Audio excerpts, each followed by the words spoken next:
mul on tunne, et tööle kandideerimiseks peab 100 asjale keskenduma. No tegelikult piisab vaid 4 asjast. Nii? No näiteks, millal sa tavaliselt kandideerid? Tunnike enne kandideerimise lõppu. Sel juhul ära oota viimase hetkeni. Paljud tööandjad hakkavad varem kandidaate läbi vaatama ja sobiv inimene võib olla leidnud juba pikalt enne tähtaja lõppu. Okei, aga ma saatsin oma CV ju mingi 100 ettevõttele. Ma loodan, et sa ei saatnud igale poole sama CV-d.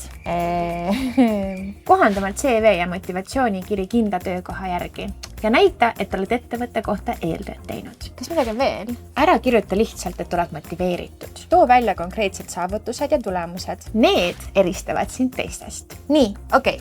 Uus CV on nüüd valmis. Kas saadan ära? Jaa, aga oota. Kontrolli enne saatmist kõik viimast korda üle. Kirjavead, vale ettevõtte nimi või aegunud fail võivad ära rikkuda muidu väga hea kandideerimise. Ehk kui ma tahan silma paista, siis kandideerin varakult, kohendan avaldust, näitan tulemusi ja kontrollin kõik enne saatmist ära. Just täpselt. Salvesta see video ja leia värsked tööpakkumised cvkeskus.ee lehelt.